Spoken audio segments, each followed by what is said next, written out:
नमस्कार, आप देख रहे हैं चौकस भारत और मैं ब्रजेंद्र। बिहार से प्यार होना और बिहार से सरोकार होना, ये दोनों अलग अलग मायनों में कहे जा सकते हैं। सरोकार की बात करें तो किसी भी माध्यम से हम सरोकार रख सकते हैं, लेकिन जब प्यार होता है किसी भी चीज़ से या किसी भी राज्य से या वहाँ की जनता से, तो आदमी चाहता है कि हम यहीं रच जाएं, यहीं बस जाएं।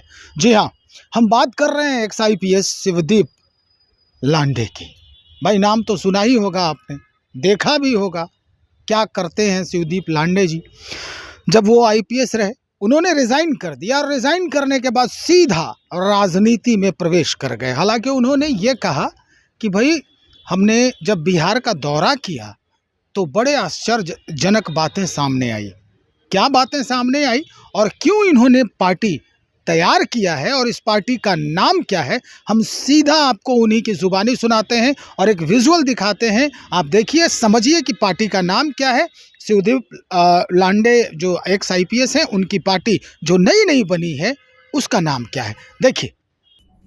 मेरे पार्टी का नाम 2002 में राजनीतिक पार्टी, हमने जो एक राजनीतिक पार्टी गठन की उसका नाम हिंद सेना है। अब ये पार्टी का नाम हिंद सेना क्यों है?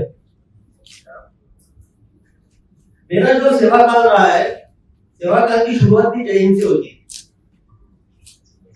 और जब मैंने रिजिग्नेशन किया और अंतिम मैंने रिजिग्नेशन एक्सेप्टेंस के बाद लोगों में जानने के लिए मैं निकला हूं, तब भी मेरा जो अंतिम सेवा के लिए एक संदेश था वो जय हिंद का।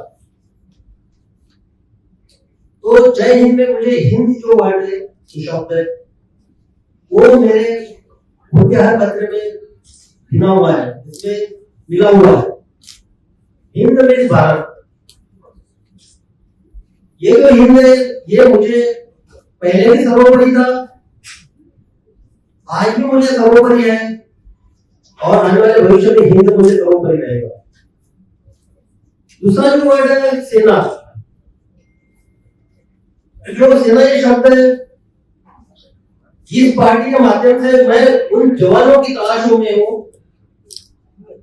जो सेना के जवान, जो इस पार्टी के कार्यकर्ता बनेंगे, वो बिहार के हक के लिए लड़ेंगे, वो लड़ाकू होंगे। एक जवान की जो क्वालिटी है, जैसा पुलिस का जो जवान होता है वो क्राइम के खिलाफ लड़ता है, सेना का जो जवान होता है वो अपने बॉर्डर के लिए लड़ता है, देश की सुरक्षा के लिए लड़ता है। उसी तरह हिंद सेना का जो जवान है, जो कार्यकर्ता है, वो बिहार के हक के लिए लड़ेगा। तो जो रन फॉर सेल्फ मैंने शुरू किया था और रन फॉर सेल्फ के दौरान मैं युवाओं से मिला।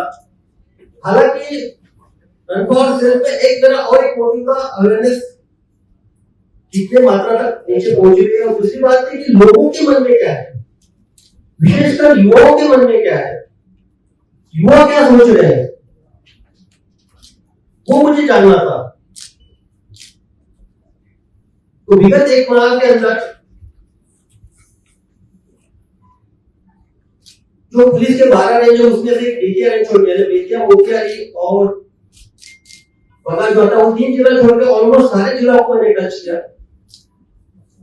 वहां के दूर क्षेत्र में, गांव में मैं गया, वहां के युवाओं से बात की, वहां के महिलाओं से बात की, वहां से जो बुजुर्ग है उनसे बात की। तो मुझे जब सबसे बात करने के बाद 2 बातें जो है वो प्रमुखता से सामने दिखाई दी। सबसे पहली बात, 75 साल के आजादी के बाद भी,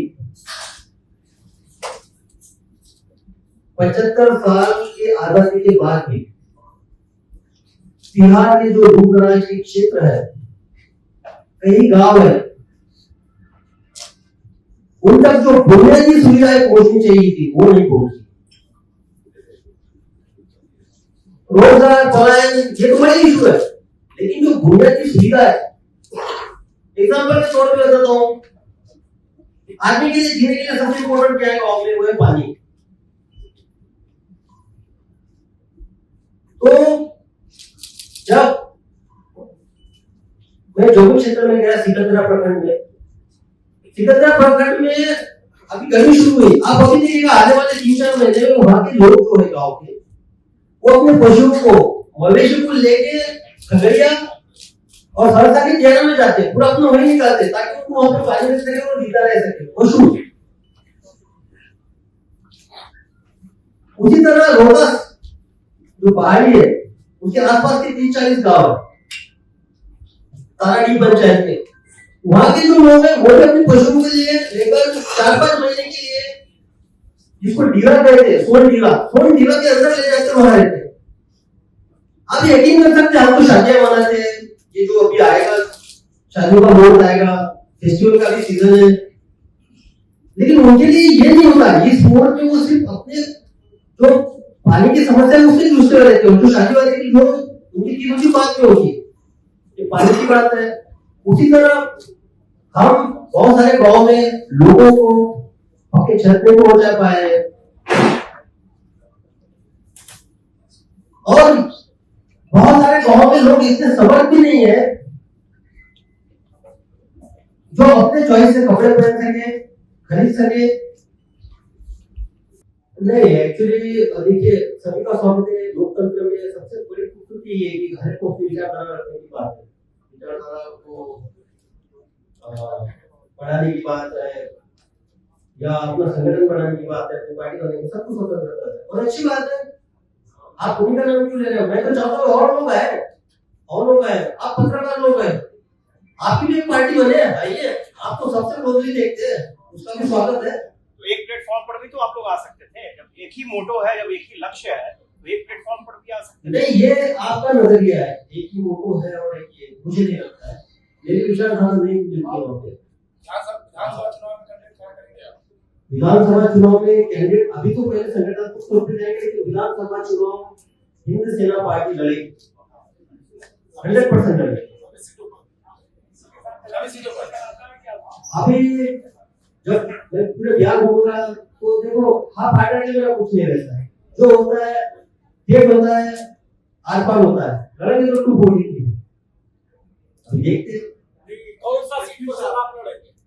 हाँ, अभी ये देखिए आप मुझे कौन सा सीट पे आप लड़ेंगे, यही सवाल है कि जो आपको हम राज्यसभा देंगे, आपको हम मंत्री बनेंगे, आपको हम सीट का फिर बनाएंगे, बात तो यही थी, तो आपका सवाल क्यों है? मेरा तो कोई सवाल नहीं है। जो यहाँ पे हर कंस्टिट्यूंसी में चुनाव लड़ेगा वो शिवजी पवनराव लांडे ही चुनाव लड़ेगा, वो मेरा प्रतिनिधि होगा, मेरे आइडियोलॉजी के साथ होगा। तो आप ये मत मानिए कि यहाँ का ये कैंडिडेट है और पटना का कोई है तो बाकीपुर का कोई कैंडिडेट, बाकीपुर में तो नाम अलग हो सकता है लेकिन उसके पीछे की जो प्रतिमा है, उसके पीछे जो है शिवजी लांडे होगा। तो बिहार में 243 जगह पे शिवजी पवनराव लांडे ही चुनाव लड़ेगा। सर, आईपीएस के तौर पे आपने जो जीवन दिया, क्या अधूरा छूट गया जो आप पार्टी के तौर पर पूरा करना चाहते हैं? नहीं, अधूरा नहीं, लिमिटेशन थे। मैं जब आईपीएस की सेवा में था तो ऑल इंडिया कंडक्ट रूल से बंधा था और ऑल इंडिया कंडक्ट रूल के अकॉर्डिंग मैंने डिसिप्लिन अनुशासन अपना माना, उसके अकॉर्डिंग मैंने काम किया। उस वक्त भी बहुत सारे समस्या लेके आते थे, लेकिन जो पुलिसिंग से रिलेटेड समस्या थी उसमें मैं हल कर पाता था, उसमें न्याय दे पाता था। जैसा मैंने पानी की समस्या है उसमें पुलिसिंग क्या करती। अब एग्जाम्पल के तौर पर दोनों अररिया में उस वक्त इंदिरा आवास स्कैम हुआ था, तो हाँ मैंने उस एरिया को मेरे अंदर लाया, कम से कम 70% एफआईआर करवाया उसने और 2.25 से ज्यादा रजिस्ट्री करवाई। तो जो पुलिसिंग में था मुझे पता था कि वो वहाँ पे आवास योजना में कुछ गड़बड़ियां है, तो वो वहाँ पे कंप्लेंट आए थे और मैंने किया था, लेकिन हर जिला में मैं नहीं कर सकता हूँ जब तक आप लोगों से कंप्लेंट नहीं आएगा। तो वहाँ पे दायरा सीमित था। अभी मुझे लगता है कि मैंने पहले बताया कि प्रभुतानी का मेरा एक मुहिम में एक कदम है, तो उसी के लिए नहीं कर सकता।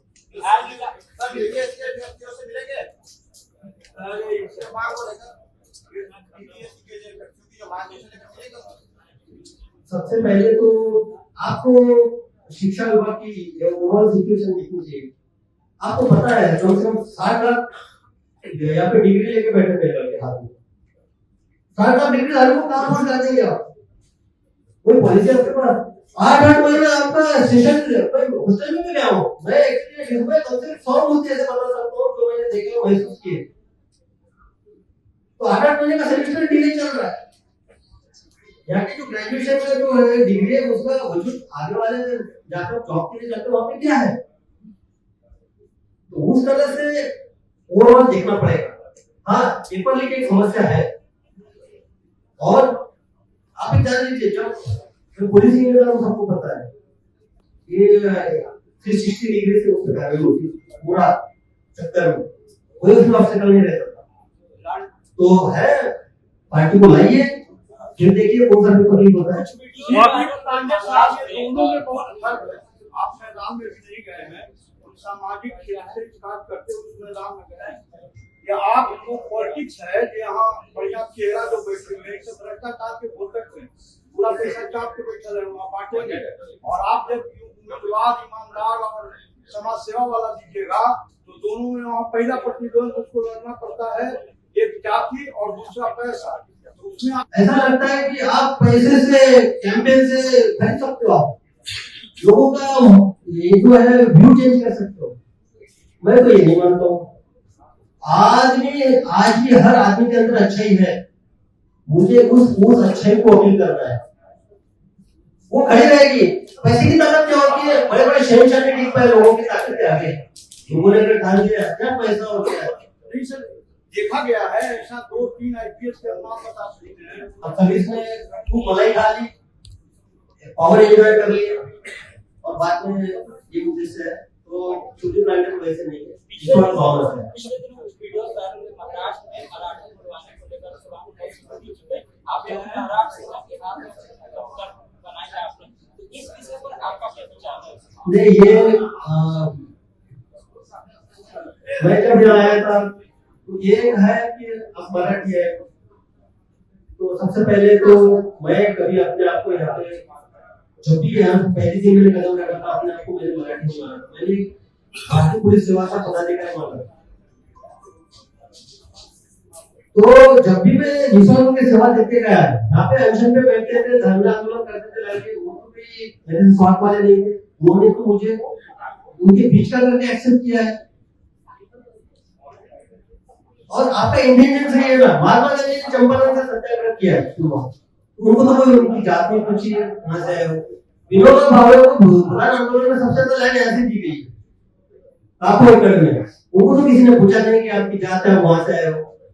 तो मैं अभी बिहार में सेवा देने के लिए हूँ, और बिहार के साथ सर बिहार के एक और चर्चित आईपीएस अफसर है विकास वैभव जी, वो एक कैंपेन शुरू किए काफी दिनों से, लेट्स इंस्पायर बिहार, और ऐसे कयास लग रहे हैं, ऐसे संगीत भी है कार्यकारी जो राजनीतिक पार्टी की शुरुआत करेंगे। क्या आप उनके साथ कोई बातचीत हुई है, या फिर आप उनके कैंपेन को किस तरह देखते हैं, क्योंकि आपको मालूम होगा उनके कैंपेन के बारे में? नहीं, सबसे पहली बात है कि मैं फ्रेंकली स्पीकिंग, जो भी बिहार में, मैंने पहले बताया, जो भी बिहार में बदलाव करना चाहता है, जो भी बिहार के भविष्य को बदलना चाहता है, उन सबका मैं स्वागत करूंगा। बस इतना ही। सर एक सवाल है, थोड़े दिनों पहले आरसीपी सिंह ने अपनी पार्टी की शुरुआत की, प्रशांत किशोर पहले से कैंप पार्टी बना चुके हैं और चुनाव की तैयारी कर रहे हैं, आपने अभी अपनी पार्टी लॉन्च की है, आप सभी एक एक अपनी पार्टी लॉन्च कर रहे हैं, आपने भी बताया कि बिहार में जेडीयू बीजेपी जैसी party without naming any political leader, आपको क्या लगता है कि इससे किसको नुकसान होगा? मैं तो बिजनेस करने में नुकसान फायदे का तो मैं कैलकुलेशन नहीं कर सकता हूँ, पर आप पत्रकारिता के हिसाब से मैं भी आपका एनालिसिस देखता हूँ, कोई बिहार के विजन के बारे में डिस्कशन नहीं होता है। 5.2% है तो इसको अध्यक्ष बनाया जाए समाज का, इसका तो ये है, चर्चा यही होती है। तो भाई जिम्मेदारी सबकी है, तो यहाँ पे फायदे नुकसान की बात नहीं है, बात है कि बिहार का भला कैसे हो, इन फ्यूचर बिहार हमको कहाँ लेके जा रहा है। अब तक साफ समझ में आ गया होगा कि जो एक्स आईपीएस शिवदीप लांडे हैं वो चाहते क्या हैं। इनके जहन में बिहार की जनता के लिए यहाँ के जो पिछड़ेपन है, जैसा कि ये बता रहे हैं कि कई ऐसे स्थल हैं जहाँ आज भी लोग पानी के लिए तरस रहे हैं, तो भाई इसके लिए क्या कुछ करना चाहते हैं, ये जीना चाहते हैं। हालांकि ये खुद महाराष्ट्र से हैं, लेकिन रच गए बिहार में, बसेंगे बिहार में और यहाँ की जनता के दिलों में। तो चलिए इंतज़ार करते हैं। एक ऐलान ये भी किया है इन्होंने कि भाई 243 के 243 सीटों पर हम काबिज होंगे, इस चुनाव में बनेंगे चुनाव लड़ेंगे, समझेंगे, देखेंगे, उसके बाद फिर से हम इनकी बात बताने का प्रयास करेंगे। तब तक इंतज़ार करें, बने रहें हमारे साथ। बहुत शुक्रिया आपका।